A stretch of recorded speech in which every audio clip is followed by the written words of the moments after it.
Welcome back to the channel today, guys. Today is our third and final video on the Eventuri install. You guys watched our two previous videos. I'll make sure I link them up in the corner in case you did not. But today we're actually finishing the install on the full production piece on Vincent's car. Follow us along, it's gonna be real easy. We already pulled the piece off. We're ready to put the carbon on. You saw it in our last video. Super sick product. So it's just kind of a replace the prototype product that we had on his car. Go through, Vince will drive it, we'll go through and give you guys some feedback and stuff like that, and follow us along. So from our experience on the couple that we did, we're gonna install this part first. You guys can see this is the part where the intake actually rests right here. There's gonna be a bolt that goes through here, the two clips here. Very straightforward, simple install. So let's get to it. So this is a bolt that goes through the hood latch, and then you just seal this off. And I'm gonna leave these loose right here, so that we can adjust and put this the intake part itself on. So guys, these are made to be really tight. So we put a little bit of, you can do a couple things. You can do like a lithium grease. You can do some soap, some like dish soap, so that this just drops in place. And you want this to seat just perfectly. See how it just dropped in? But when it was dry, you never want to stick it in dry.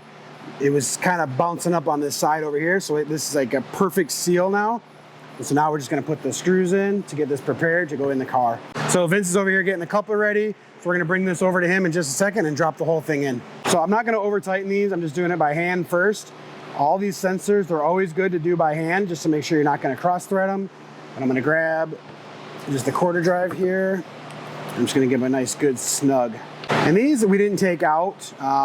They're actually a different Torx bit, but I'm gonna double check those. So now this is complete. You guys can see this is the sensor, the airflow. Still got this here we got to deal with, so we got to plumb this in, which is already there for us. This car does have an aftermarket catch can, so it was a little different, but this will work perfectly with your stock piece or anything aftermarket. And what it does is it actually comes like this. So they're going to give you a small piece of silicone we're going to put here, and then they're going to give you an adapter so you can go into your stock piece right here.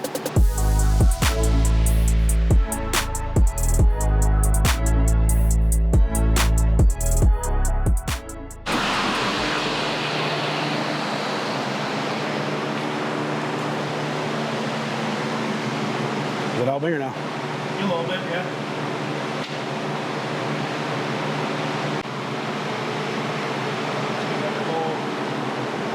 All right, guys, what we did is we used some dish soap right on this edge just to get this to slide around a little bit better so that this didn't roll over top of each other. And as you can see, it actually ended up perfect. We just kind of rotated it like this afterwards. I can feel all the way around the bottom and it's perfectly set. So now we're gonna come through, we're gonna tighten these in place. So now that they're done adjusting, we're gonna slide this out a little bit and seal it up as much as we can. And then we're just gonna finish our connections here and here. I'm gonna pull this forward just to kind of secure the seal a little bit, while Vince is gonna help me tighten this real quick right here. Okay guys, so everything's buttoned up top. We did not get into the bumper this time because we don't need to replace the ramps. We did that on the first time. They are the final production pieces. So you can always service and do anything up here without removing the bumper once you do the first time. You probably could install this without the ramps.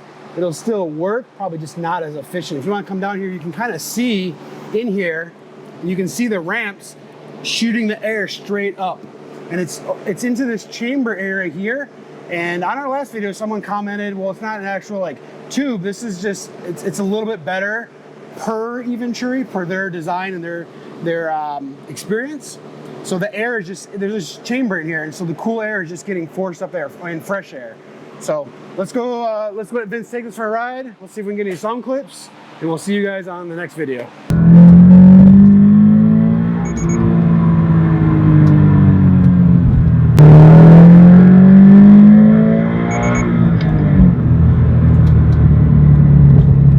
I used to have this aftermarket intake before this one.